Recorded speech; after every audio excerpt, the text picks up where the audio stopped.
Thank you for that. All right, this is your playbook. This is your yellow brick road to building a career worth having, owning a business, building a business. Oh boy, let me start over again. Creating a career,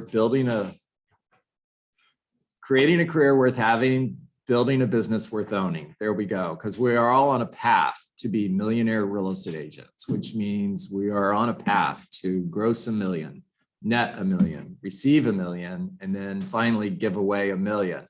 Because I walk like, talk like, look like, and I have the checkbook of a millionaire real estate agent. It's an affirmation. Write it down.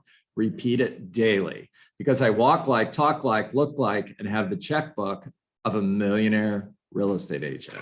All right, I think today is day 7. I told myself I was going to write this down because I knew I would lose track eventually. It might be day 6 on our yellow brick day 6. Clarissa has definitely confirmed it's day 6 on our yellow brick road to building a millionaire real estate business. Today, we're going to get into the budget model. Yay. And your homework assignment is pages 152 to 157. Now, let's dive just a little deep into this. We're not going to spend a whole lot of time on this because I know budget, talking about budgets is not your favorite conversation, and that's okay. And it's important. Here's what Gary has to say. Page 152, bottom of the page, under cost versus investment. You probably would equate a budgeting seminar with a yawning festival. In other words, not super exciting. And that's okay. Not everybody would agree with that, by the way. What is it? Most agents, yes. Talk to me. No. I want to know what is because I'm new in these classes, so I just want to know what is.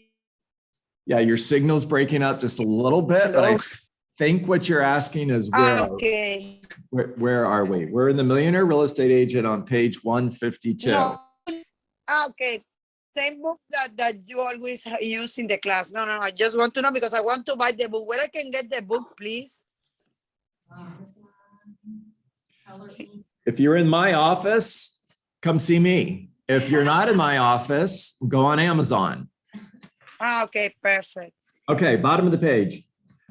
You probably would equate a budgeting seminar with a yawning festival. Most agents just can't get their heads around the fact that a budget is a powerful financial planning tool. It's a powerful boy, you could tell it was happy hour last night. Powerful financial planning tool. Go to page 153, middle of the page. When you view the money you spend, expenses, as simply the cost of doing business, budgeting remains a chore. However, when you see every dollar spent as an investment in your future, you'll approach budgeting with more excitement and a high level of interest. Your philosophy should be that for every dollar invested in a business expense, you should receive multiples of that dollar back. Now, multiples, what should you be looking for? At least a 4-time return. At least a 4-time return. If you're spending, for example, if you're spending $1,000 a month on leads, you should be getting back at least $5,000 a month or $4,000, whatever it is, dollars a month back in commissions. If you're not, then it's not worth the investment. Now, at the bottom of the page, Gary goes on to say there's 3 key areas of your budget model. Number 1 is lead with revenue. And lead with revenue simply means make money before you spend money. One of the myths that exist in business, and especially in the real estate business, is you have to spend money to make it. Not true. 100% not true. The Dietz team sold 8 to 10 homes every month with zero money spent on marketing, zero money spent on leads. We were 100% prospecting based. Brian, you got your hand up. Quick question. Yep. So, and I'm dealing with this now, and I understand where you're coming from. Yep. The pictures, for example, there's different ways to take pictures, right? I can take one on my phone. I can hire a professional photographer, and then that professional photographer can also do a video, a virtual tour, etc. And I understand a lot of people tell me do everything, right? But yesterday, for example, like I shared, I spent $600 on this photographer, Yep. which is great. And hopefully that gets me a $90,000 commission. But if it doesn't, it's like I'm just starting out. So with that said, is it fair to say that maybe just doing a pictures alone for less than $200, or maybe just pictures and a video for like 400 may be enough, or not? Yeah, it's a good question, and I understand. So when I say lead with revenue, make money before you spend money, I'm not talking about necessary expenses. There's things you're going to have to do in order. There's things you're going to have. What the heck was that? There's things you're going to have to do in order to run your real estate business, Brian, and having professional photographs taken is absolutely a necessity, right, Aaron? Yeah, he's a photographer. And what about the video? And you can and virtual tour? Oh my God. well, we're having fun. I don't know if we're going to get anything accomplished today, but we're having a good time. Brian, do you have to have lock boxes when you list a house? Yes, you do. Do you have to have signs to put in the yard when you list a house? Yes, you do. Are you going to spend money on gas when you're driving around showing homes? Of course you are. So I'm not saying you asked a bad question. What I'm saying is I actually didn't do a very good job of explaining lead with revenue. Lead with revenue simply means I'm going to spend money on marketing. I'm not going to spend any money on marketing until I'm making money. I don't have to spend money on marketing to be successful in real estate. I can find buyers and sellers through prospecting. It doesn't cost me any money to go out and knock on doors. It doesn't cost me any money to pick up the phone and call for sell by owners, expireds, and circle prospecting. However, when I get a listing, I am going to have to spend money on a photographer. Yes. And Aaron Coddington would tell you, you could probably save a little bit of money. $600 is a lot. Yeah. And so there's a plug for Aaron's company. But Brian, did I clear that up for you? You did. Okay. And the only reason it was $600 is that it included like a video with me inside. It's all good. So I think like if it's pictures, it's only like $200 or less. So I just wanted to know, I understand that professional photography is a must, but is a video a must, for example, or putting the sign up the yard is a must. And maybe it is, I'm not sure. You'll figure that out. You're going to have to answer that for yourself. Aaron has a response. Yeah, please do. Real loud so everybody in Zoom can hear you, because this is a mastermind conversation. I love it. Maybe we change the way we're looking at things. So coming from a photographer's standpoint, with the video, it definitely could be useful on a property like that. So I wouldn't suggest for every property, but your higher luxury type properties, I think you should have a video with you in it, kind of touring the property. I feel like that'll bring not just interest to just that house, but it could be kind of like your marketing for your Instagram, your social media, all of that. So not just that property, but it could also lead to other business. Instagram, that's what I was trying to think of the other day. I was like, what's the other one? Great answer, Aaron. And I agree 100%. Make money before you spend money doesn't mean that you're not going to be able to not spend necessary money that you're going to have to. You have to be a member of the board of realtors. No way around that. And it costs a lot of money to do it. Right? All right. Now, moving on. Guys, I'm going to hit mute because we got background noise. If you want to jump in here and participate, please do. So lead with revenue. Number 2, play red light, green light.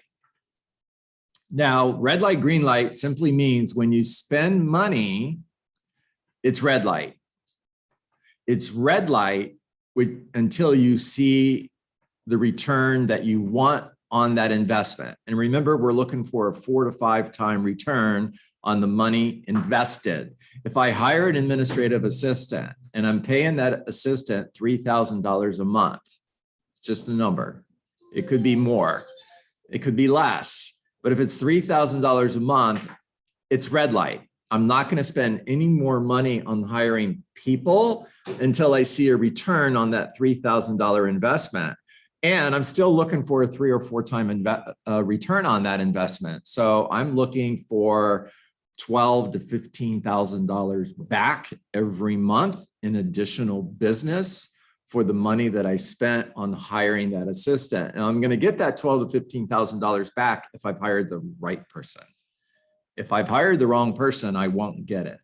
And you'll know within 90 days. And this is one of the things where real estate agents get hung up and they're afraid to hire talent because they look at it as a $36,000 risk.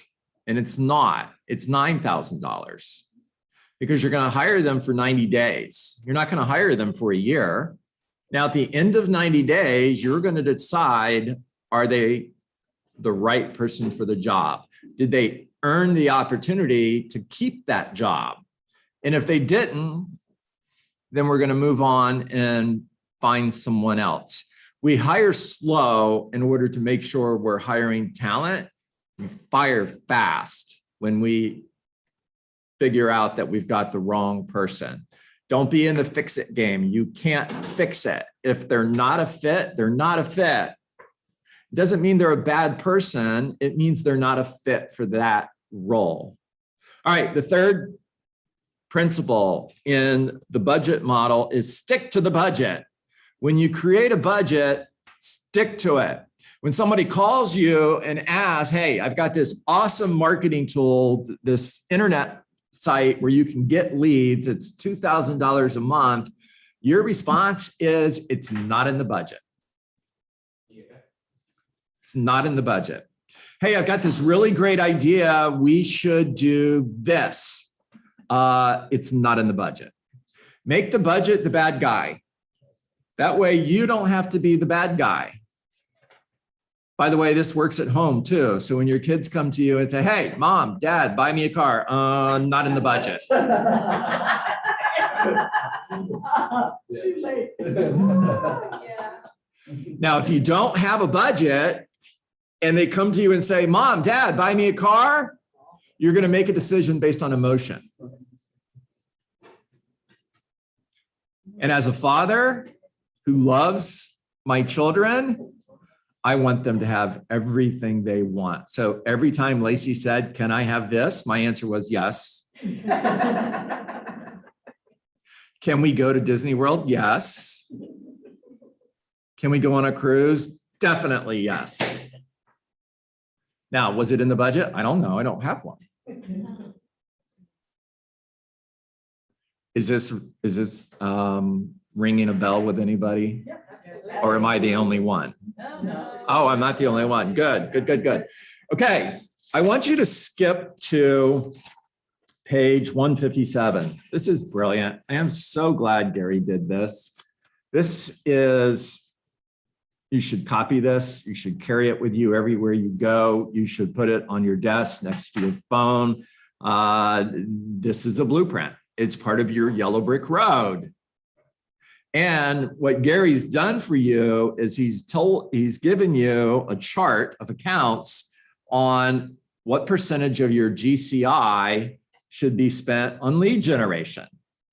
If you are at $6 million in production, 10% is your budget for lead generation. 8% is occupancy, 0.8%, excuse me, 0.8%. There we go.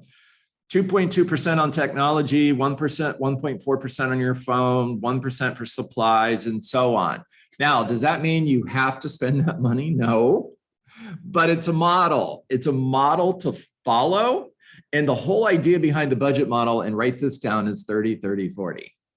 30, 30, 40 simply means 30% goes to operating expenses, 30% is cost of sales, 40% is profit.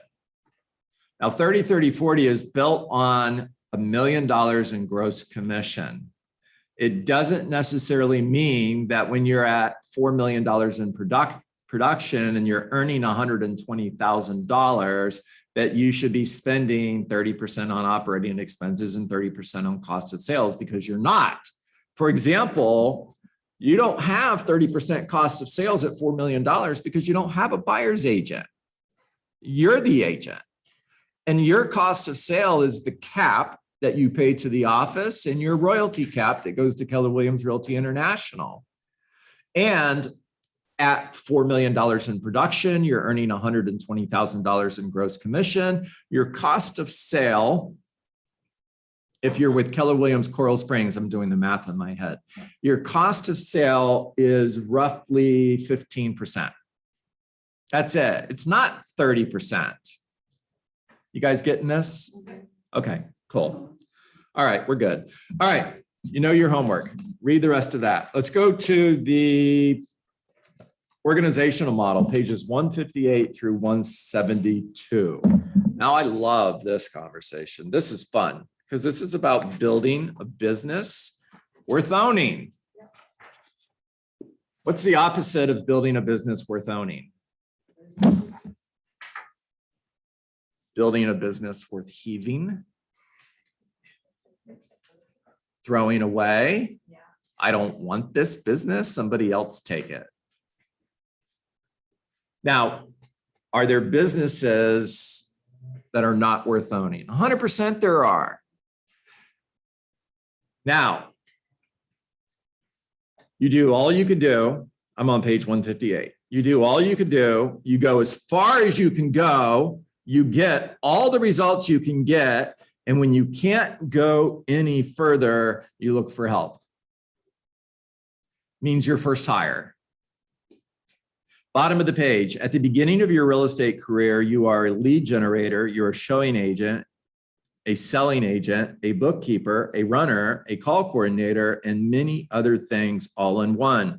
When you aren't having fun, or when you are feeling overwhelmed, is the time to find someone to help you with your other jobs. So here's how I want you to look at building a business. Now, I want you to read pages 158 through 172. I'm not going to go really deep into the book. I'm going to go to the whiteboard. And I want you to think of your real estate business like a restaurant. And in a restaurant, you have kitchen and kitchen staff, and you have the dining room and waiters and waitresses. Yes or yes? Right? And when you start out, level one of building this business is you. That's level one. You are the business. Like Gary said, you do everything until you can't do anymore, and then you start looking for help. Now, what's the number that you're looking for? I would say 2 to 3 sales every single month on average. When you get there, you should start looking for your first hire. Now, one of the reasons, going back to the budget model, is 2 or 3 sales a month is giving you the money that you need in order to pay that person. If you're paying them $3,000 a month and your average commission is $8,000, you're bringing in $16,000 to $24,000 a month in gross commissions. You've got money now to pay that first hire. And your first hire, should be your lead admin assistant. Now, when you hire this person, if you've hired talent, they're going to give you they should plus 12 your business. So when it's just you, we'll go with a lower number. You're at 24 homes sold or 24 units closed. When you hire talent, you're at 36. Now, big mistake that a lot of real estate agents make is they think the next hire on the sales side, dining room, kitchen, they think the next hire is a buyer's agent. And here's the challenge with that. If my next hire is a buyer's agent and I hire talent, in other words, somebody who's a fit for that role, they should at least plus 12 my business, if not more. And now we go from 36 sales to 48 sales. And this person is overwhelmed, burnt out. And this buyer agent, we're going to put them down here because we're eventually going to hire them. This buyer agent and this person, these two people start talking to one another. And the conversation goes something like, this guy doesn't know what he's doing. Let's go out and build our own team. Real life. It's kind of like if I owned a restaurant and I'm doing really well, so I'm going to add more tables to the dining room. I'm going to hire more wait staff, but I don't hire more help for the kitchen. Now we're serving more people and the kitchen is overwhelmed and burnt out. And in the middle of a Friday night during rush hour, the kitchen staff walks out. How's that going? Not good. All right, so the next hire is not this person. The next hire is another admin. So hire number 2 is the transaction coordinator. So now I have a lead administrative assistant and I have a transaction coordinator. And if I hired the right person, again, they should plus 12 my business. 1 second, Diane, I promise. Now, I would encourage you actually go 3 deep here. And the next hire is still not a buyer's agent. It's another admin. Now I have a lead administrative assistant, I have a transaction coordinator, and I have a listing manager. Now, the reason I'm doing this is because I'm building a base to support this person. As soon as I've hired my lead administrative assistant, my transaction coordinator, my listing manager, now I'm going to hire a buyer's agent. And hire the right buyer's agent. Again, they're going to minimum plus 12 my business. Now I'm at 48 to 60 units closed, which my lead administrative assistant, my transaction coordinator, and my listing manager can easily handle. The dining room is busier because we've added more tables and we added more wait staff. The kitchen can handle it because before we put in more tables and we hired more wait staff, we hired more help for the kitchen. Is this making sense? Yes. How much money would we make there? Well, if you're closing 60 sales and your average commission is 8,000, that's 480,000 GCI. And I'm paying out. And if you go to the model, on the budget model, Gary's going to tell you, go back to what page was that, where the chart of accounts was for the budget model. Page what? 157. Cool. So at $400,000, just go to 16.7 million. It's 500,000. Go down to salaries. You've got 13%. Take 13% of $500,000. $65,000 is how much money you're spending for these 3 people. That's the budget. And you're bringing in $480,000. $480,000, $500,000 in gross commission. Remember, the whole idea, go back to the budget model, is 30, 30, 40. My expenses are 30% of my gross commission. If I'm earning $500,000, that means my expenses are $150,000, right? My cost of sale is $150,000. That's these people. Those are my buyer agents. On a 50-50 split, they're earning $150,000 out of $500,000. That's the cost of sale. 40% goes to profit. Now, what's cool about this is it might take you a year to go from number 1 to number 2. It might take more time. It might take less. For most of you, it's going to take a year to 2 years. From number 2 to number 3, that might take another 6 months. And again, from 3 to 4, it might take another 6 months. Now watch this. Once I've got these 3 people hired, I can hire buyer agent number 1, buyer agent number 2, buyer agent number 3. Is all that showing on the book? Yeah. I can hire these 3 people in the next 30 days. As soon as I'm here, 1, 2, 3 buyer agents all hired within the next 30 days.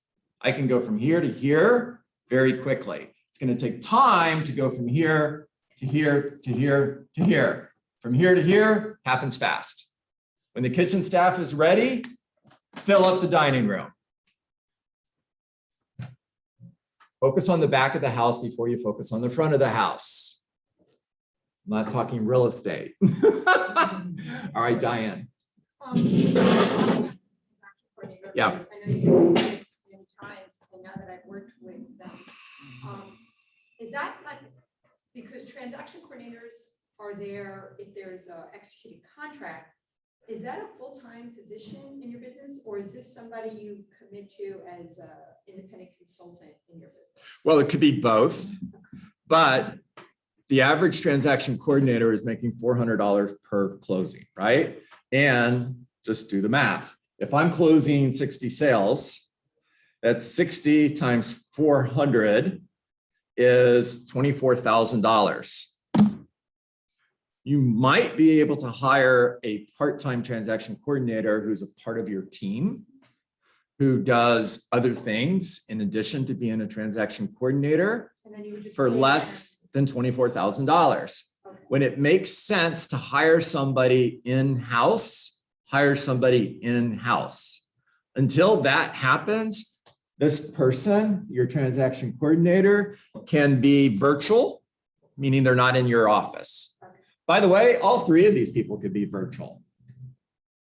There's an agent that was in Mega Camp that's earning $3-4 million a year that has 11 assistants that are all virtual assistants.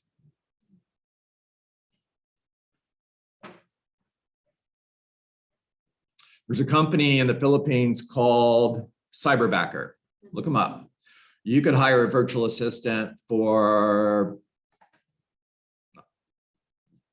$4 an hour, $5 an hour, right? And I have another question. And they do a really good job because Cyberbacker does a great job of hiring talent and training talent. Yes. That's what I was just gonna ask you. So the actually 2 questions. Uh-huh. The Cyberbacker, you just said they do a good job hiring talent and training them. They do. They have a KPA similar to Keller Williams KPA. And every single hire goes through the same hiring process that Keller Williams uses. And this company is trained using this book. Cyberbacker is. Oh, They follow the models of Keller Williams Realty. oh, wow. Yeah. And so my other question I had Yep. is lead generators, and I'm just Mm-hmm. curious. You have to be a licensed real estate agent to generate leads, is that correct? No, No. No, That's you could hire somebody to make calls for you. They don't have to have a license to make calls. Really? Nope. And you just pay an hourly? Yep. To That's football, interesting. to football for us. Yep. Yeah. If you looked at this as an organizational chart,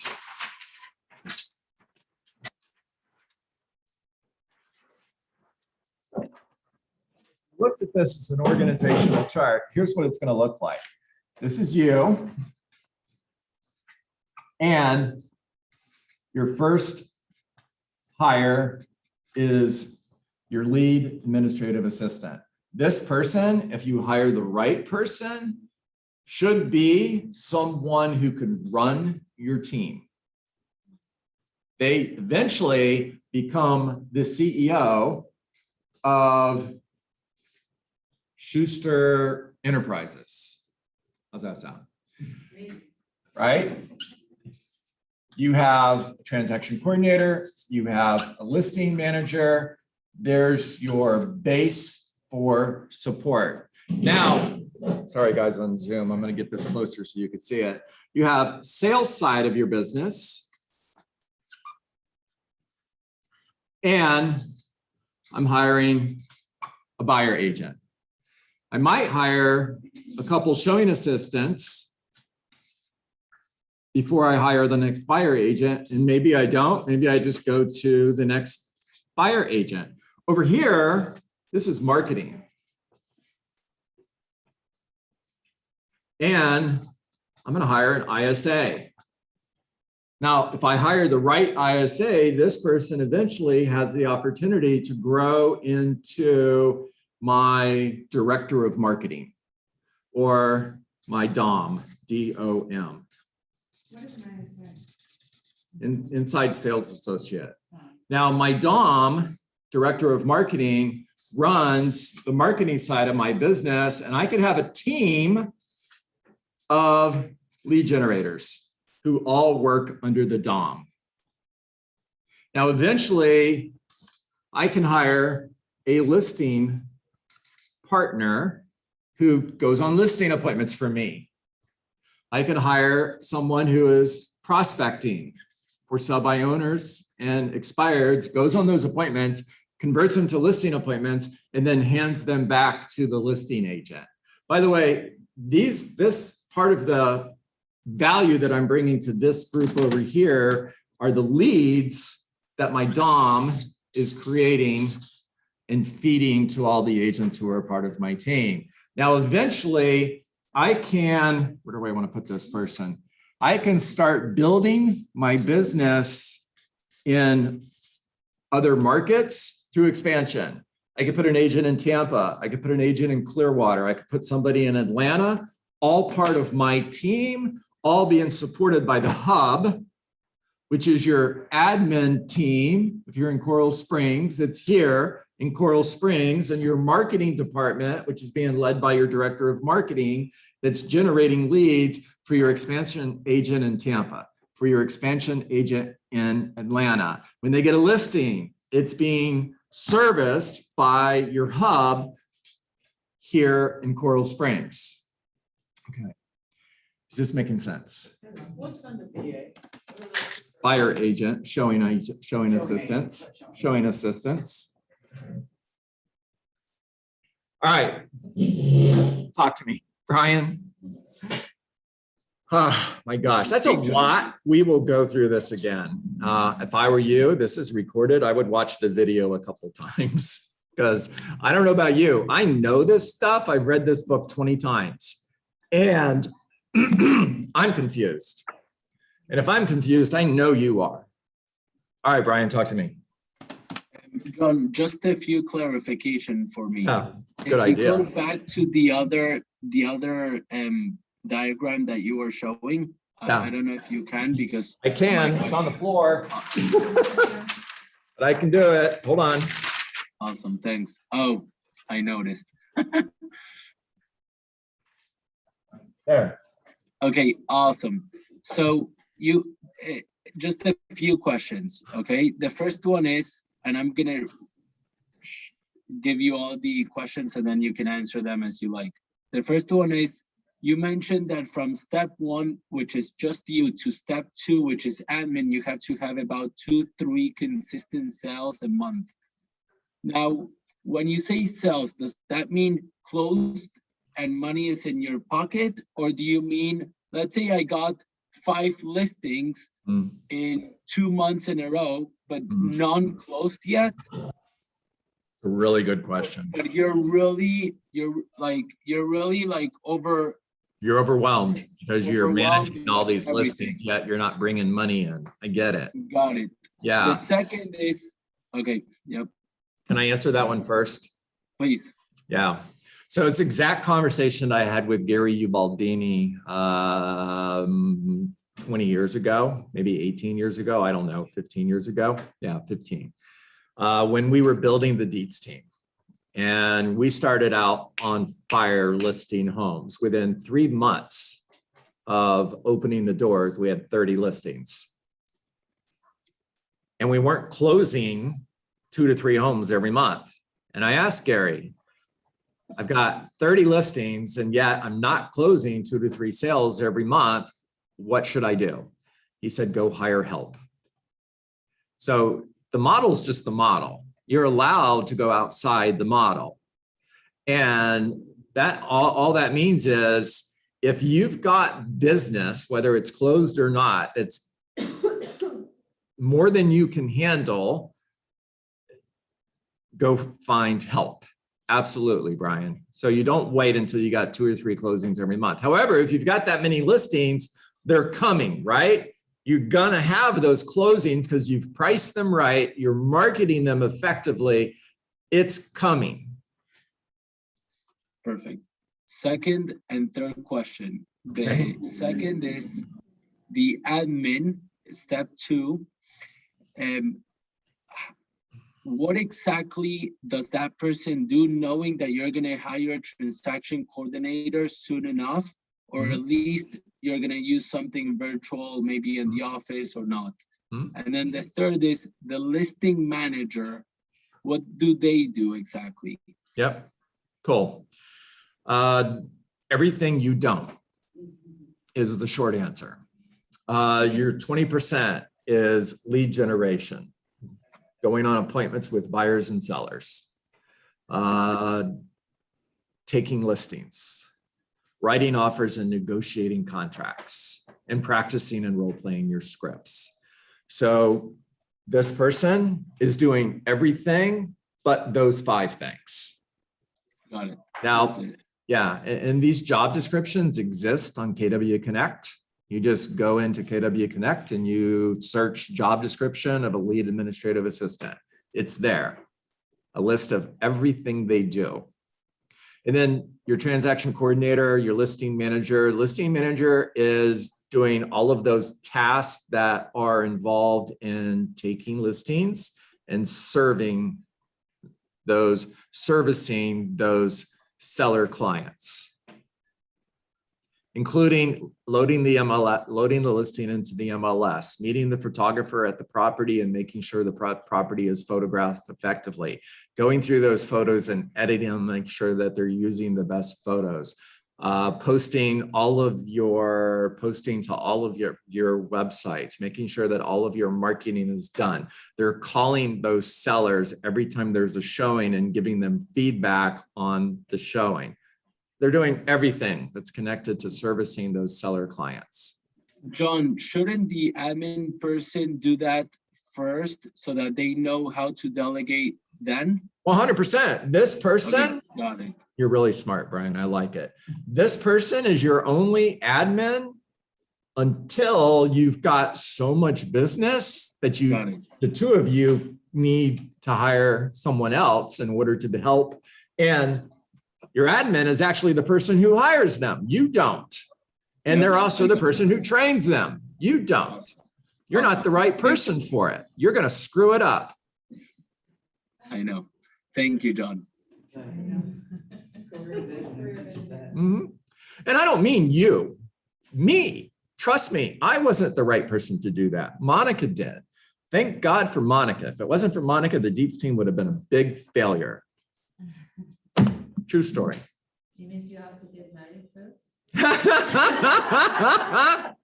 No. Oh, that's hilarious. All right, guys, I've got 9:45 and I definitely want to get some script practice in here. So let's jump. Was it a good call today? Absolutely. Did you get value? Yes. Okay. Yes. Amazing as always. Thank you so much, John. All right. Thank you for that. All right. So time to get to work. What's work? Work is 20 conversations, not 19, not 18, not 17. Because when you have 17 conversations, because it's close enough, you didn't have the 18th conversation. Boy, when you internalize this, you don't even pay attention to what you're saying sometimes. So did I say 17? I don't know. Okay, good. When you have 17 conversations, you didn't have the 18th conversation, which could have been $1 million listing, and you didn't get it because you didn't have the conversation. Make care calls, not sale calls. Have care conversations, not sales conversations. Always lead with gratitude. Thank you for taking my call. Always bring value to every conversation. Focus on getting an appointment, getting a referral, adding somebody to your database, and building a relationship. Find somebody today that is thinking of selling their home, whether it's in the next 30 days, 6 months, or a year from now, doesn't matter. You're looking for opportunity, period, not just opportunity right now. Meet with somebody today that is thinking of selling their home, and then follow up forever because you reject rejection. No is not a word that lives in your vocabulary. No simply means not yet.